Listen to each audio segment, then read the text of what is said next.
Hello everyone, welcome to JRF Adda. कैसे हैं आप सब लोग? एंड एक और एस्पायरेंट के साथ, एक और ऐसी एस्पायरेंट के साथ जो मेरे दिल के काफी करीब है, क्योंकि काफी पर्सनली मैसेज करना और काफी संघर्षों के बाद एक जेआरएफ की उपाधि जो है इन्होंने बकायदा हासिल करी है। एंड कुछ स्टूडेंट्स, मैं हमेशा बोलती हूँ, कुछ स्टूडेंट्स ऐसे होते हैं जो वाकई में दिल के करीब होते हैं, and obviously Nutan is one of them. मेरी क्लासेस में आपने देखा होगा, पेड बैचेस को तो काफी इनके बारे में पता होगा।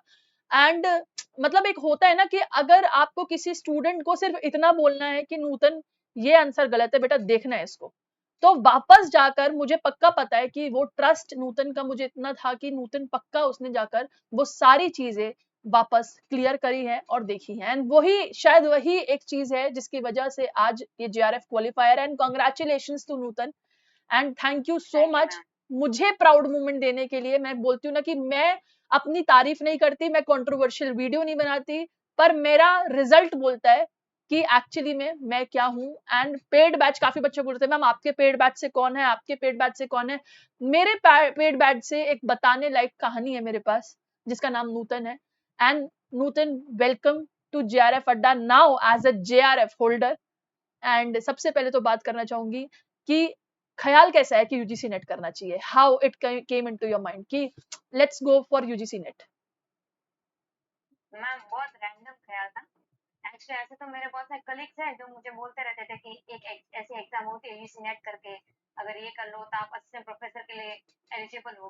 बट मैंने कभी नहीं सोचा, because I was one of the aspirant of UPSC before. मैंने पहले यूपीएससी के अटेम्प्ट्स दिए थे, आई थिंक 2 टाइम्स मैंने दिए, but I couldn't clear it because और भी बहुत सारे कंडीशंस थे, ठीक है।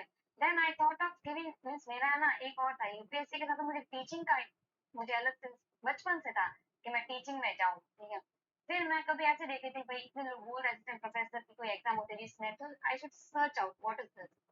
तो फिर मैंने ना ऐसे बहुत सारे इंटरव्यूज देखे लोगों के कि क्या सिलेबस है, क्या पूछा, मतलब बहुत कुछ था। कंफ्यूज हो जाते हैं लोग आजकल, तो प्लेटफॉर्म पे इतना कुछ बताते हैं। फिर है ना रैंडमली आपका आ गया जेआरएफ अड्डा करके। Mainly I was from public administration background, जो कि एक बहुत रेयर सब्जेक्ट है आज, एटलीस्ट अभी तो बहुत रेयर है। तो उसमें तो कोई भी सिलेबस मिलना इट्स लाइक मींस समुद्र में से है ना, क्या बोलूं मैं, समझ गई मैं। जी बहुत मुश्किल है। Then I got to know you from that platform of JRF Adda team. फिर मैंने आपका है ना एक वीडियो देखा सिलेबस को लेकर, और आपका एंथुसियाज्म देखा इस सब्जेक्ट को लेकर कि you are not just a teacher. Means ऐसे बोलो ना, आप एक टीचर ही नहीं हो जो ये पब्लिक एडमिनिस्ट्रेशन पढ़ा रहे हो, आप एक वो इंसान हो जो इस सब्जेक्ट को लेकर चल रहे हो आगे, ठीक है। आप चाहते हो कि सब्जेक्ट आगे बढ़े और लोग इसको पहचाने, क्योंकि आज भी बहुत सारे लोग नहीं जानते पब्लिक एडमिनिस्ट्रेशन होता क्या है। सो लाइक दैट वाइज फिर मैंने पेड कोर्स खरीदा आपका वो वीडियो देख के। Then I came to this field. उसके बाद फिर मैंने इस पर एक फोकस रखा कि मुझे ये तो करना ही है, और कुछ हो ना हो पहले ये मैं करूँ, फिर आगे का सोचूं कि मुझे क्या करना है। And I must tell everybody कि नूतन वो कैंडिडेट है जिसने हार नहीं मानी। इसको पता था कि मैम स्कोर में गड़बड़ हुई है, क्योंकि मुझे मैसेजेस टेलीग्राम पर कनेक्ट, में ऐसी नहीं बोलती, पर्सनलाइज टेलीग्राम ग्रुप होता है, बिकॉज लोग हमसे कनेक्ट कर पाते हैं। तो डीसीएस है, क्वेश्चन डाउट है, मेरे साथ नूतन कॉन्स्टेंटली इन पूरा जुड़ी हुई थी, कंसिस्टेंट के पूरे कंसिस्टेंस के साथ। एंड मुझे याद है कि शायद बीच में क्लासेस का मेरा ही टाइम चेंज हुआ था, जिसकी वजह से नूतन का शायद स्केड्यूल बिगड़ा था, अदरवाइज नूतन वाज रेगुलर। नूतन का था कि चलो कुछ नहीं तो डीसीएस में तो जाना ही जाना है। एंड ये मैं काफी सारे बच्चों को बोलना चाहती हूँ जो रिकॉर्डेड देखते हैं, प्लीज डीसीएस में तो जरूर आया करिए, क्योंकि रिजल्ट आपके सामने। और मुझे अभी भी याद है कि अगर, जैसे कि मैं बोल रही हूँ कि पीवाईक्यूज की प्रिपरेशन के दौरान या डीसीएस के क्वेश्चंस के दौरान अगर एक भी क्वेश्चन नूतन से गलत होता था, क्योंकि मेरे लिए ऐसा होता था नूतन से कैसे गलत हो रहा है, इससे गलत नहीं होना चाहिए।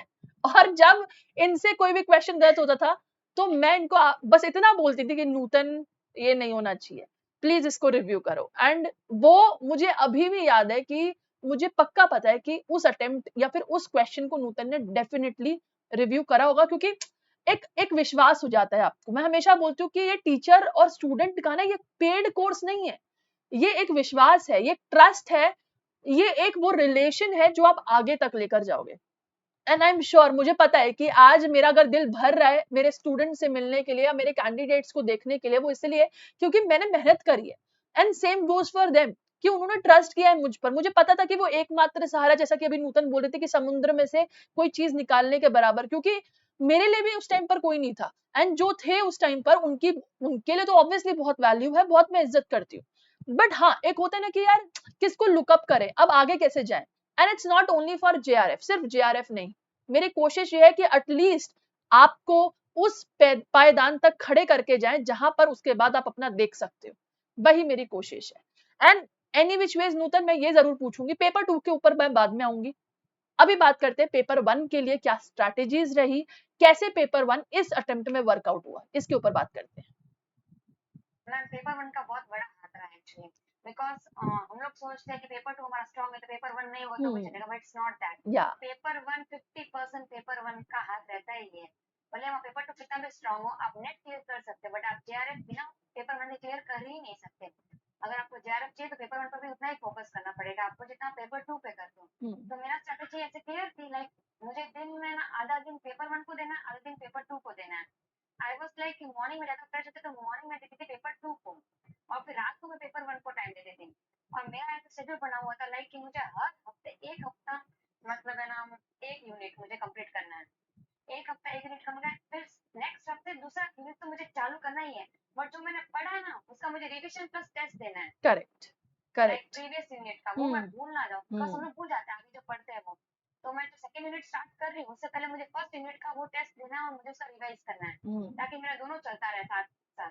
तो मेरा ये स्ट्रेटेजी थी बहुत क्लियर कि मुझे ना एटलीस्ट एग्जाम से 2 महीने पहले अपना फुल सिलेबस कंप्लीट करना है विद रिविजन, ताकि एग्जाम के 1-2 महीने पहले मैं सिर्फ टेस्ट ही करूँ और कुछ ना करूँ और अपने डाउट सॉल्व कर सकूँ। And that was my strategy for paper I 1। Must say 224 score है, 99 परसेंटाइल बन रहा है आपका, इतने तो मेरे भी नहीं आए थे। ये परसेंटाइल तो हमारा भी नहीं आता है आज इतना, एक तो कट ऑफ इतनी हाई जा रही है, I must say cut off बहुत हाई जा रही है। एंड जो स्ट्रैटेजी पेपर 1 के लिए नूतन बता रही है ना, ये मैं ये बोलूंगी एक्सपीरियंस होल्डर बता रहे हैं जिन्होंने स्क्रैच से शुरू करा है। She is a housewife, ये she is a inspiration for everybody. जो लोग ये बोलते हैं मैम हम लोग प्रिपरेशन कैसे करें, और टू बी वेरी ऑनेस्ट, आज का दिन है, आज से पहले नूतन ने मुझे कभी नहीं बोला है कि ma'am I was a housewife या मैं हाउसवाइफ हूँ या फिर मुझे ऐसे प्रिपरेशन करनी पड़ी, कभी ये बात मेरे सामने ही नहीं आई है। आज ही मुझे सरप्राइजिंगली पता चल रहा है, वो भी इनको देखकर। बिकॉज मेरे लिए आई यूज टू से नूतन बच्चे प्लीज ऐसे मत करो, ये करके मेरी तो बातचीत ऐसी होती है, मेरे लिए तो हर स्टूडेंट मेरा बच्चा समान है। बट ये है ना कि जो लोग गिव अप कर देते हैं ना कि यार नहीं बनेगी बात, प्लीज सोचो कि ऐसे लोग हैं जो लगे हुए हैं इस चीज को लेकर, and that is why they are deserving. And आप लोग भी उसी उसी पैमाने पर हो, आप लोग भी प्लीज कैरी ऑन करो, गिव अप मत करो। आई नो, आई अंडरस्टैंड कि चलो एक अटेम्प्ट, मैम कट ऑफ बहुत जा रही, नहीं हो पा रहा, कोई बात नहीं, डेफिनेटली एक एग्जाम आपकी तकदीर डिसाइड नहीं कर सकता। मैं आपके लिए इनफैक्ट जिसका इस बार क्वालिफाई हुआ है नहीं हुआ, मैं उन लोगों के साथ भी खड़ी हूँ, लेकिन जिनको जील है ना वो डेफिनेटली क्लियर कर सकते हैं। एंड नूतन ने बहुत परफेक्ट बात बोली है कि मैम जब तक मेरी एक यूनिट खत्म नहीं हो जाती ना, मैं नेक्स्ट यूनिट मेरे को अगर करनी है तो मैं उस यूनिट का टेस्ट दूंगी, उस यूनिट को बिल्कुल जड़ से कंप्लीट करूंगी ताकि मैं नेक्स्ट यूनिट पे जा पाऊं। यही होता है कि जब आप समय लेकर प्रिपरेशन करते हो, यही होता है। चाहे आप 4 महीने दो, चाहे आप 3 महीने दो पेपर को, पर अगर आप समय लेके प्रिपरेशन कर रहे हो, अभी मैंने कल AIR रैंक का इंटरव्यू लिया था, उन्होंने भी ये बात बोली है कि अगर आप समय लेकर, अगर आप 3 महीने में प्रिपरेशन कर रहे हो लेकिन डेडिकेटेडली कर रहे हो, चाहे वो PYQ की मदद से हो, चाहे वो पेपर किसी भी कोई भी पेपर की आप प्रिपरेशन कर रहे हो, अगर आप एक यूनिट को तरीके से नहीं पढ़ोगे तब तक दूसरी यूनिट पर आओ ही मत, कोई बात नहीं, दिन रात एक कर दो, that is it.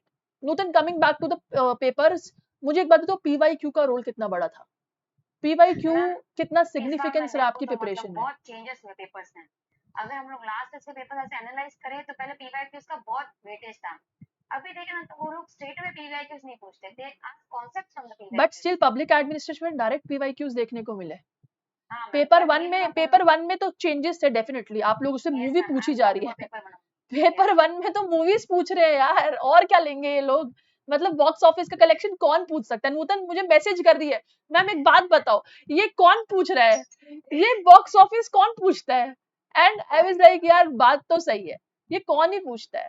But any which ways PYQs what you से कि हाँ पढ़ने से होगा, that is what she saying. Basics अगर क्लियर करना है तो एग्जैक्टली पीवाईक्यूज करो। Basics exactly, for PYQ for basics.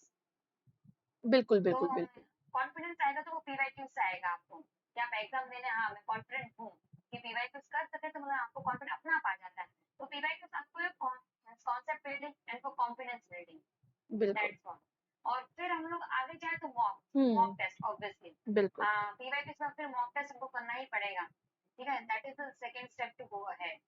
उसके बाद मैं सोचती हूँ कि फिर आपको कोई डाउट रहेगा ही नहीं, करेक्ट क्योंकि आपके कॉन्सेप्ट तो क्लियर हो जाएंगे। Correct correct because Yes. I still remember कि जब इनका पेड बैच चल रहा होता था मैं हमेशा बोलती थी यार खुद सोचो आपको let's talk about public administration में हमेशा बोलती थी एक बार क्लास में आपको मैं पढ़ा रही हूँ एक बार आप खुद रिवाइज करोगे एक बार आप नोट्स बनाओगे 3 बार प्रिपरेशन तो आपकी वैसी ही हो गई है अब इसके बाद आप और क्या पढ़ोगे अब बस फिर रिवीजन बचता है तो पेपर 1 की अगर मैं बात करूं एंड व्हाट अबाउट मैथ्स से कैसे डील करा ये बताओ मेरा ऐसे I was not at good at maths I at know all. like everybody else Yes ma'am, मैं स्टार्टिंग से हूँ, मैं ऐसे थोड़ा मैथ्स क्लियर है ही, बट मैंने इसका अपना कॉन्सेप्ट ऐसे क्लियर रखा, like I analyse the papers of last year but there कौन से वेटेज ज्यादा है टॉपिक, सब टॉपिक पढ़ने की जरूरत है ही नहीं आपको। करेक्ट आप बस जो सब्जेक्ट आपका मतलब आप समझो आपका वीक है कोई सब्जेक्ट, तो उसके जो इंपॉर्टेंट टॉपिक्स है ना वही पढ़ो आप, बट उसको एकदम क्लियरली पढ़ो और एकदम डीपली पढ़ो ताकि उसमें से आपका एक भी क्वेश्चन रॉन्ग ना हो।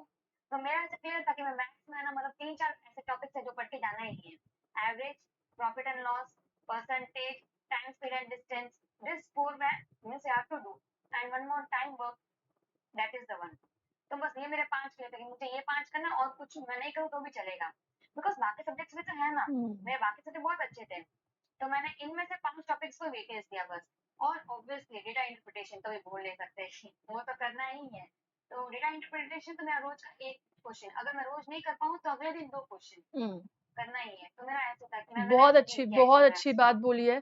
जिन लोगों का मैथ्स वीक है ना please she is correctly saying basic units पे काम करो। Data interpretation she is saying कि मैम मैं 2 लगाती थी नहीं तो 1 तो एटलीस्ट लगाओ डेली भी लगा रहे हो ना वही गेम चेंज हो जाता है, वही पूरा गेम चेंज हो जाता है अगर डेली भी लगा रहे हो। सो मेक श्योर कि अपना सब्जेक्ट अपना पेपर जो है परफेक्टली एनालाइज करो एंड व्हाट शी सेड कि पावर ऑफ एनालाइज बहुत इंपॉर्टेंट है। उसने डिकोड कर लिया कि भाई मेरे को इंडियन यूनिट्स पे काम करना है, मुझे उससे ज्यादा पढ़ना ही नहीं है, and she worked on that unit, चाहे वो रिसर्च हो फिर आईसीटी हो फिर चाहे मैथ्स का कुछ बचा कुचा पोर्शन हो जो उसके काम का था उसने वही उठाया। She was very clear about it. तो जिन बच्चों की मैथ स्ट्रॉन्ग नहीं है rather than totally give up करने पर, और जो लोग अगेन टोटली गिव अप कर रहे हैं, टू बी वेरी ऑनेस्ट मैंने अपने अटेम्प्ट में मैथ्स टोटली गिव अप करा था, लेकिन मेरे पास प्लस पॉइंट ये था कि मैंने बाकी 9 यूनिट ऐसे प्रिपेयर कर रखी थी जैसे वहां से कुछ भी पूछ लो मैं संभाल लूंगी। मैं यही बोलना चाहूंगी अगर आपको टोटली गिव अप करना है आप 1 to 9 यूनिट पर उस तरीके से काम करो जो आपको कहीं से भी क्वेश्चन पूछ लो फिर गलत ना हो। And when you talk about कि अगर आपको मैथ्स का कुछ पोर्शन करना है तो उसको उस पोर्शन को ऐसे कर लो कि हाँ भाई अगर चलो एवरेज से क्वेश्चन आ रहा है तो ये मैं संभाल लूंगी, परसेंटेज से क्वेश्चन आ रहा है ये मैं संभाल लूंगी, right. And there you go. ऐसे ही हर कोई नूतन नहीं बन जाता, ऐसे हर किसी का जेआरएफ नहीं हो जाता, मेहनत लगती है, बहुत मेहनत लगती है। Now coming back to the paper 2। So paper 2 का सफर बताइए how it went. Paid course लेने के बाद how your whole approach got change, क्या चेंजेस आए, क्या हेल्प हुई, क्या इंपॉर्टेंस रहा, and specially I would like to mention कि डीसीएस को जरूर मेंशन करें क्योंकि मैं जानती हूँ ये डीसीएस वो बेसिक चीजें होती हैं जो हम लोग इसको अप्रिशिएट करना भूल जाते हैं। So now over to you Nutan, अब बताओ आपका कैसा एक्सपीरियंस रहा, क्या रहा पूरा। मैम पेपर 2 मैं क्या बोलूँ, it was my love actually, because ना उससे पहले मैंने एमए कर रखा है पब्लिक एडमिनिस्ट्रेशन में, बट इतना डीपली मैं कभी गई नहीं क्योंकि कॉलेज में इतना डीपली जाने की जरूरत होती नहीं। करेक्ट। बट जब मैंने यूजीसी नेट की प्रिपरेशन स्टार्ट की आपके थ्रू और आपके नोट्स के थ्रू और आपके गाइडेंस के through, then I got to know what is public administration actually is. Okay, मुझे पूरा सार पता चला कि ये सब्जेक्ट है क्या और इसमें है क्या, इसमें सब कुछ समझ आता है, that is one. And not to forget ignition, DCS, they are like game changer. Correct. अगर वो नहीं होना तो आप समझ नहीं पाओगे कि आप कहाँ लैग कर रहे हो। आप नोट्स सब कुछ पढ़ लोगे, आप अपने पीडीएफ पढ़ लोगे, नोट्स पढ़ लोगे, बट डीसीएस नहीं हो तो आपके कॉन्सेप्ट्स क्लियर नहीं होंगे, ठीक है, क्योंकि उसमें आपको डाउट्स आएंगे because options will be such, correct, क्या आपको लगेगा कि दोनों राइट ऑप्शंस हैं, तो उसमें आपको क्लियरेंस मिल जाती है कि आप कहाँ रहो और आपको कहाँ रिवीजन की और जरूरत है। तो मेरा ये था कि अगर मैं क्लास आपके अटेंड ना भी कर पाऊँ तो ऑब्वियसली आप क्लास सुबह होती थी और मुझे सुबह काम होता था। करेक्ट। वैसे तो मुझे इन-लॉज का फुल सपोर्ट है मेरे घर में, बट स्टिल सुबह थोड़ा काम होता नहीं, है ऑफ कोर्स बिल्कुल। जी, तो है ना मतलब मैं आपके ना मतलब ऐसे रिकॉर्ड देखते थे videos and but I would be punctual, means मैंने आपका ना डिशेस कभी नहीं छोड़ा होगा। करेक्ट। ये बात है कि मुझे ऑनलाइन, क्योंकि मुझे ना पेपर सॉल्व करना था आपके साथ, ताकि मुझे पता चले कि वो कंपटीशन कितना है लाइव क्लास में। So DCS I would, means I would never give up on DCS, मतलब कैसे भी हो तुम, मैं ना काम छोड़कर भी पहले ये करूंगी, DCS तो मुझे करना ही है बहुत बड़ी लाइफ। बात है, ये बहुत बड़ी बात है, So that क्योंकि was the thing. Because I would like to special mention here कि सभी गृहिणियां, हाउस वाइफ ऐसे होते हैं कि भाई सुबह मतलब इन लॉज का काम है या बच्चों को स्कूल जाना है या XYZ जो भी आपके मैटर्स है, घर का काम है, खाना बनाना है, ये वो सो है ना, राइट। बट आप उसमें भी अगर आप अपने क्लासेस के टाइम को निकाल पा रहे हो, एंड चलो आप सुबह नहीं निकाल पा रहे हो लेकिन आपके दिमाग में है कि मुझे मेरी क्लासेस डेली कंप्लीट करनी है, तो वो बहुत बड़ी बात हो जाती है। एंड अगेन DCS के बारे में जैसा बोला जा रहा है, DCS वो बेसिक चीज है जो आपको ये विश्वास दिला देती है कि आप जो भी सॉल्व कर रहे हो वो सही कर रहे हो। And again coming back to जो इग्निशन, मैं तो इग्निशन भूल भी गई थी। इग्निशन का रोल इसलिए भी इंपॉर्टेंट है क्योंकि वो आपको पेपर सॉल्व करना सिखा देता है। इग्निशन अगर आप सॉल्व कर रहे हो, इग्निशन में सिली मिस्टेक मतलब पेपर में सिली मिस्टेक, सुन लो मैडम से, क्योंकि जब इन्होंने मुझे भेजा कि मैम मैं सिली मिस्टेक करके आई हूँ, मेरा हो गया दिमाग खराब। मैंने कहा नूतन प्लीज वर्क ऑन इट, क्योंकि इन्होंने मुझे इस बार भी बोला कि मैम मेरी ना सिली मिस्टेक सुनिए कुछ, और मुझे ऐसा हुआ, मैंने कहा ये सिली मिस्टेक्स कब खत्म होंगी, क्योंकि जब DCS में या इग्निशन में गलतियां होती है ना, वो कैरी फॉरवर्ड होती है एग्जामिनेशन तक। तो मेक श्योर कि इग्निशन से आप अपनी गलतियों पर काम करो, एंड सिमिलरली आप अपने DCS से अपनी गलतियों पे काम करो। एंड स्ट्रैटेजीज क्या रही पेपर 2 को कैरी करने के लिए, नोट्स का कितना बड़ा रोल रहा, या अगर मैं बोलूं कि प्रैक्टिस सेशंस का कितना बड़ा रोल रहा, इस पर थोड़ी सी बात करते हैं। मैम बहुत बड़ा रोल रहा है जो आपके नोट्स हैंड, मतलब जो आपके नोट्स हैं मैम, वो एकदम कट टू कट नोट्स हैं, ठीक है। अगर आप पूरे नोट्स पढ़ लो ना तो ये विल बी लाइक 80% आपका हो गया है, ठीक है। थैंक यू सो मच, और मैं मीन्स अ लॉट। सोचूंगी कि ना पेड बैच लो या फिर आपका यूट्यूब बैच लो, दोनों एक जैसा ही है, देयर इज नो डिफरेंस। ये यस मैम। ये ना, ये मैंने नहीं बोला है, बट हाँ ये फर्क पड़ जाता है कि पेड में हम लोग अच्छे तरीके से पढ़ते हैं, डिटेल बट एक ये है कि लेंदी हो पेड में जाता आप है। कंसिस्टेंसी रहते हैं correct ma'am, correct correct correct correct. Consistent रहोगे। या यूट्यूब में क्या है, कंसिस्टेंट रहते नहीं है, ऊपर से क्लासेस वगैरह वो ऐसे वैसे, मतलब ठीक है ना। करेक्ट हाँ, करेक्ट तो बिल्कुल। पेड में आपको क्या, एक तो पर्सनल गाइडेंस मिल जाता है। The thing is that teaching में कोई फर्क नहीं है, चाहे वो पेड हो चाहे वो यूट्यूब हो, बट गाइडेंस का बहुत बड़ा फर्क है, विद PDF बहुत बड़ा फर्क होता है। और मेरी स्ट्रेटेजी ऐसे क्लियर थी कि रोज 5 घंटे या 4 घंटे पेपर 2 को देना है, 4 घंटे पेपर 2 को देना। और आपको जो क्वेश्चन मार्क्स आते थे ऑब्वियसली, मतलब है ना, भाई मीन्स को भी आप क्लास करते हो उसके अंदर ही आप बताते थे कि ये इंपॉर्टेंट है, हाँ। ये पढ़ना है, हाईलाइट करते थे आप पहले। यस तो yes. We got to know कि इसमें से ये इंपॉर्टेंट है और इसको ज्यादा वेटेज देना है आपको, ठीक है। बहुत कुछ है, पब्लिक एडमिनिस्ट्रेशन, पॉलिटिकल साइंस में इसके अंदर है, सोशल साइंस करेक्ट देखो तो इसके करेक्ट अंदर है, करेक्ट करेक्ट। बहुत कुछ है। बट पढ़ना क्या है वो आपके को हमें पता चल गया था, तो बस वो जो है उसका रिविजन बार बार करते रहना। बस मैंने बस यही देखा है कि मैं ना हर हफ्ते मुझे इसमें भी, जैसे पेपर 1 को लेकर ऐसे पेपर 2 को मैंने ऐसे किया, हर हफ्ते 1 यूनिट कम्प्लीट करना। मैं बहुत लिमिट लेते, मैंने ऐसा नहीं कि पेपर 1 2 दिन में कम्प्लीट करना, 1 दिन में कम्प्लीट नहीं, एक टाइम हफ्ता लेकर। यूनिट 1 कम्प्लीट करूँ, करेक्ट। ऐसा था मेरा। बट वो था कि रिविजन के साथ करूँ, आगे का मत बोलो, आगे बढ़ो पर पीछे का मत बोलो। बहुत दैट वाज माय थिंग। बिल्कुल बिल्कुल, एंड यही मैं अक्सर रिवीजन के लिए बोलती हूँ कि आपको साथ साथ लेके चलना है। एक चीज कर रहे हो दूसरी चीज छोड़ रहे हो, कोई मतलब नहीं है, इसका कोई सेंस ही नहीं बनता। क्योंकि आप खुद सोचो, आपको exam paper 1 as well as paper 2 दोनों का देना है। आप अगर, और आपको ये नहीं कि आप आगे पढ़ रहे हो तो आप पीछे का भूल जाओगे, वो भी नहीं करना है। सो बिल्कुल वेरी राइटली सेड बाय नूतन कि भाई अपना साथ साथ लेके चलो। अच्छा, बहुत बार ऐसा होता है नूतन, ये स्टूडेंट्स के लिए मैं जरूर पूछना चाहूंगी आपसे कि आपने पेपर 1 और पेपर 2 दोनों ही सेम टाइम पर मैनेज किया कैसे? बिकॉज बहुत बार ऐसा होता है ना कि बच्चे हो जाता है कि मैनेज नहीं हो जाता होता या मिस मैनेज हो जाता है, तो आपने उसको कैसे मैनेज किया? मैम एक्चुअली मैंने पहले से ऐसे ना हर हफ्ते का तो मैं शेड्यूल बनाती थी, पर मेरा हर एक दिन का शेड्यूल था। ओह वंडरफुल। हाँ जी मैम, मतलब अगर कल मुझे पढ़ना है तो मैं रात को सोच कर सोचती थी कि मुझे कल क्या पढ़ना है। मैं टाइम सेट नहीं करती, मेरा कभी टाइम ऐसे रहते नहीं रहते मैं कितने बजे से इतने बजे तक पढ़ूंगी, ये कुछ ना कुछ हो ही जाता था, कुछ ना कुछ मतलब ऐसा काम वगैरह या फिर कुछ और थिंग।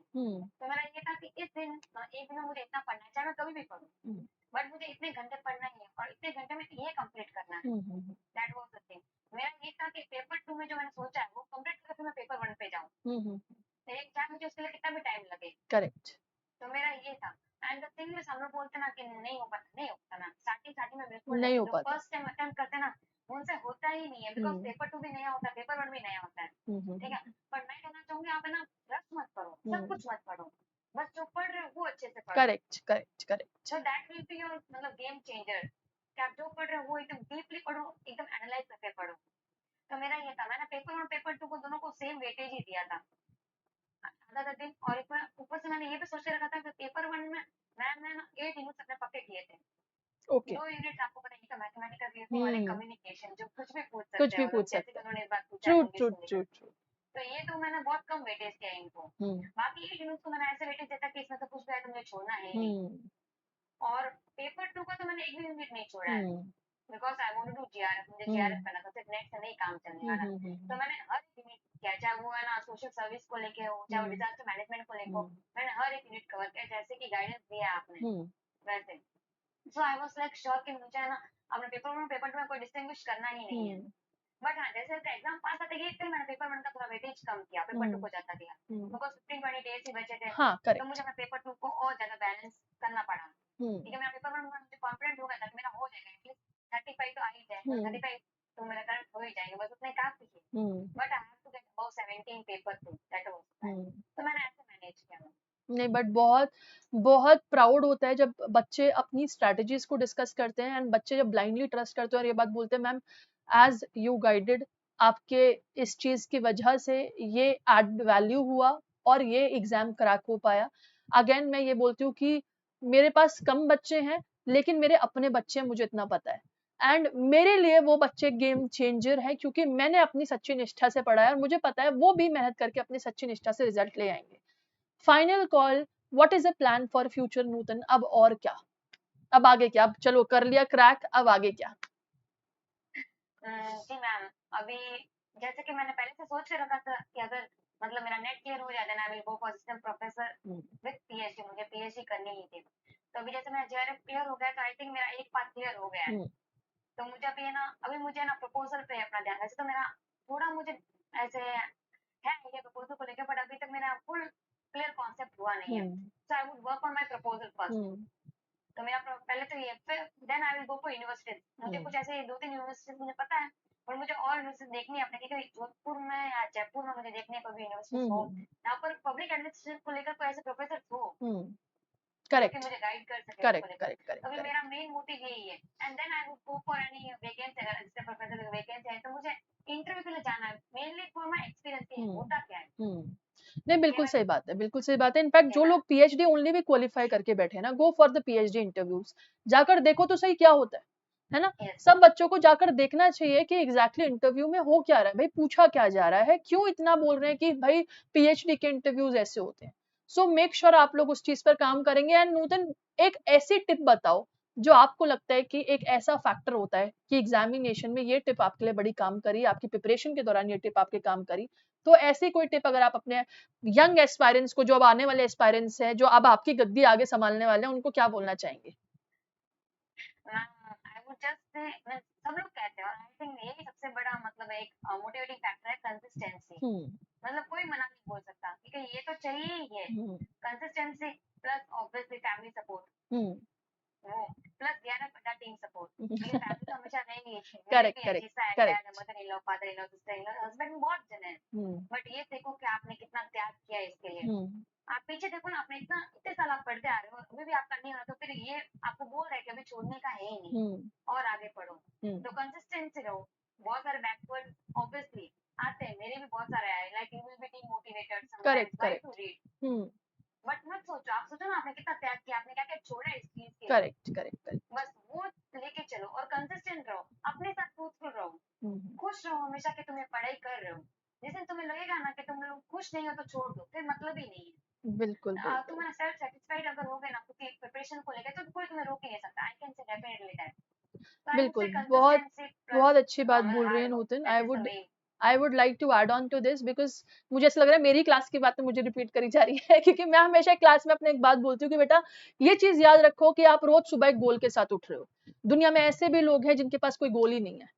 सो मेक श्योर कि आपके पास एक लक्ष्य है, आपको उस लक्ष्य के लिए काम करना है और उस लक्ष्य के लिए दिन रात मेहनत एक करनी है और अपने एग्जाम को क्वालिफाई करना है। And thank you so much Nutan once again कि आपने मुझ जैसे एजुकेटर को एक प्राउड मोमेंट दिया बिकॉज मैं टू बी वेरी ऑनेस्ट, आप लोग हैं तो मैं हूं, वरना मैं कुछ भी नहीं हूं। इट्स यू जिन्होंने मुझे बनाया। It's not only about the paid courses, सिर्फ पेड कोर्स नहीं। अगर आज यूट्यूब की क्लासेस में मेरे पास अगर 10-12 बच्चे हैं तो मैं उसके लिए बहुत खुश हूँ।